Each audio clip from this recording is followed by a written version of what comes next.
TMC అన్న 45 days 2 TMC అని చెప్పి డిజైన్ చేసిర్రు, పంప్ హౌజులు కట్టిర్రు, వేల కోట్ల రూపాయలు కాంట్రాక్టర్లకు ఇచ్చిండ్రు. ఇప్పుడు నీకు 90 TMC వాటర్ వస్తుందా? ఇప్పుడు మళ్ళీ 45 TMC అని చెప్పి మనకు ఉత్తమ్ కుమార్ రెడ్డి గారు చెప్తున్నారు. అది కూడా మీడియం ఇరిగేషన్ గతంలో అలాట్ చేసిన కృష్ణా వాటర్ ట్రిబ్యునల్లో అలాట్ చేసిన వాటర్ని మనం తీసుకుంటే పాలమూరు రంగారెడ్డికి ఈ విధంగా చెప్పుకుంటే పోతే అధ్యక్ష, వీళ్ళు చేసిన ఏమంటే ఈ వ్యవస్థని ఈ తెలంగాణ రాష్ట్ర ప్రజలకు తెలవాలని మా గౌరవ నీటిపారుదల శాఖ మంత్రులు ఈరోజు బ్రహ్మాండంగా ప్రజలందరికీ తెలిసే విధంగా ఈ నీటిపారుదల రంగంలో దోపిడీయే కాక నిర్లక్ష్యమే కాక వీళ్ళు చేసిన వల్ల ఎంత నష్టం అయింది అనేది ఈరోజు చాలా క్లియర్గా చెప్పిండ్రు. నేను ఒక జిల్లా వాసిగా చెప్తున్నా అధ్యక్ష, రేపు పోరుబాట అని పెట్టిండ్రు నల్లగొండ జిల్లాలో. నల్లగొండ జిల్లాలో గత ఎన్నికల్లో క్లియర్ తీర్పిచ్చిన ప్రజలు. ఈ నల్లగొండ జిల్లా ప్రజలకు ఈ ప్రభుత్వం తెలంగాణ వచ్చిన తర్వాత రైతాంగం కష్టాలు పోతాయని ఫ్లోరైడ్ ఎఫెక్టెడ్ ఏరియా మా జిల్లా. అటువంటి వాళ్ళందరూ ఎన్నో ఆశలతో ఉంటే 10 ఏళ్ల పాటు నేను కుర్చేసుకొని కూర్చొని పనిచేస్తా ఈ సొరంగ మార్గం దగ్గర, ఈ శివన్నగూడెం రిజర్వాయర్ దగ్గర అని ఆనాడు ముఖ్యమంత్రి హోదాలో వచ్చి ఈయన ప్రారంభోత్సవం చేసిన మనిషి మళ్ళా మచ్చుకు కూడా కడవలే రాలే. అదే కూలిపోయిన కాళేశ్వరం ప్రాజెక్టు మీద 1,00,000 కోట్లు పెట్టి ఈ ప్రజాధనం దుర్వినియోగం చేసి ఈరోజు రాష్ట్రాన్ని అప్లపాలు చేసిన ఘనత వీళ్ళది. మరి ఇటువంటి వాళ్ళు ఈరోజు మా ప్రభుత్వం వచ్చిన తర్వాత వీళ్ళు చేసే తప్పులు సరిదిద్దే కార్యక్రమంలో ఈరోజు మా బట్టి విక్రమార్క గారు చెప్పిండ్రు, మీరు చేసిన తప్పుల్ని మేము మోస్తున్నాం, ఈ తెలంగాణ ప్రజలకు సమాధానం చెప్పాలి. ఇప్పుడు ఈ ఆగైన రాష్ట్రాన్ని గాడిలో పెట్టాల్సిన బాధ్యత మా మీద ఉంది.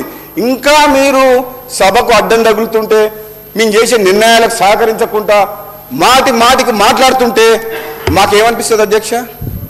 మా మాటలు మేము ఏదైతే మాట్లాడుతున్నామో అవన్నీ ఒకళ్ళకు తూటాల్లాగా తగులుతున్నాయి. మీకు తట్టుకునే శక్తి ఇవ్వాలని చెప్పి భగవంతుని కోరుకుంటున్నా. రాజేశ్వర రెడ్డి గారు నీకు తెలియదు ఎంత దోపిడీ జరిగిందో. నీకు ఈ రాష్ట్రంలో 1,00,000 కోట్ల రూపాయల దోపిడీ ప్రాజెక్టుల పేరు మీద జరిగింది. అది నిజం, నగ్న సత్యం. మరి ముఖ్యమంత్రి గారు, మీ మాజీ ముఖ్యమంత్రి గారు, మీ నాయకుడు ఎందుకు వస్తలేరు అసెంబ్లీకి? అంటే ఎంతసేపు ఆ సీటే కావాలన్నా? ఆ సీట్ వద్దా? అంటే ప్రజలు ఇచ్చిన తీర్పుని మీరు గౌరవించరా?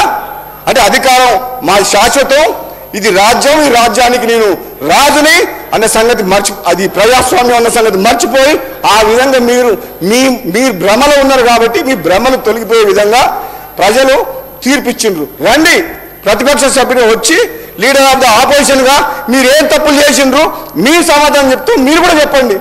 మీరు అక్కడ కూర్చొని తప్పులు చేసి ఫామ్ హౌస్లా మీ ఫామ్ హౌస్ కోసం అని చెప్పి కొండపోచమ్మ సాగర్ కట్టిండు. 15 TMC రిజర్వాయరు రింగ్ బండ్ అంటే చుట్టూ ఒక గంగాళంలో నీళ్లు పోసినట్టు. అది నిజంగా చెప్పాలంటే అది ప్రజల కోసం కట్టింది కాదు, ఆయన ఫామ్ హౌస్లకు నీళ్ళు వస్తుంది అని చెప్పి కొండపోచమ్మ రిజర్వాయర్ కట్టిండు అధ్యక్ష.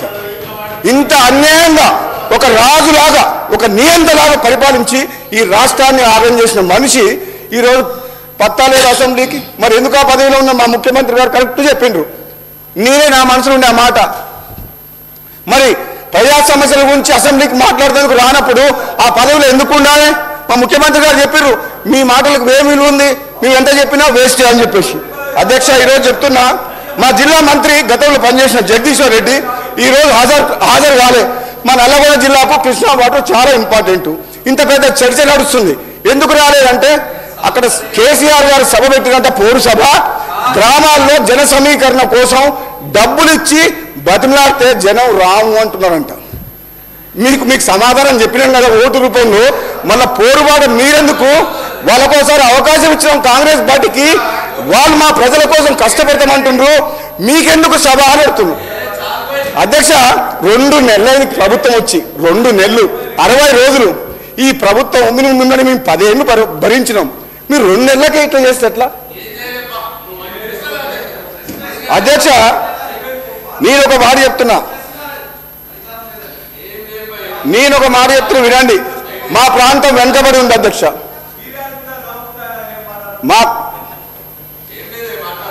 మీరు అప్పుడు మీరేం మాట్లాడతారు, ఇప్పుడు వినండి కొంచెం. మీరు వింటే ప్రజలు సంతోషిస్తారు. ఇప్పుడు మాట్లాడితే అడ్రస్ లేకుండా పోతారు. మళ్ళీ ఆ ఆపోజిషన్లో కూడా ఉండరు, కనీసం ప్రతిపక్షంలో ఉన్నారు. మీరు చేసిన తప్పుల్ని క్షమించమని అడిగితే ప్రజలు కూడా క్షమిస్తాం, మేము కూడా క్షమిస్తాం. కానీ మీరు ఇంకెక్కువ మాట్లాడితే ఉన్న హోదా, ప్రతిపక్ష హోదా కూడా కోల్పోతారు. మీరు 18 మంది ఉన్న కాంగ్రెస్ పార్టీని 12 మంది ఎమ్మెల్యేలు తీసుకొని ప్రతిపక్షం లేకుండానే చేసి ప్రజాస్వామ్యాన్ని కూని చేసిన చరిత్ర మీది. మీకు ఈ మాట్లాడే హక్కు, ఈ నైతికత మీకు లేదు. మీరు ఇప్పుడు మాట్లాడుతున్నారు కానీ మేమనుకుంటే చెప్తున్నా, మీలాగా మేము ప్రవర్తించగలుగుతాం, మీలాగా మేము చేయగలుగుతాం. అధ్యక్ష, మేము కూడా ప్రభుత్వం ఉంది, అధికారంలో ఉంది. వాళ్ళలాగా అవినీతి సొమ్ముతో, సంపాదన సొమ్ముతోటి ప్రతిపక్షం లేకుండా చేయాలని, ప్రజాస్వామ్యాన్ని కూనీ చేయాలని, ప్రశ్నించే గొంతు లేకుండా చేయాలని మేము అనుకోవడం లేదు. మాకు ప్రజలిచ్చిన తీర్పు, ప్రజల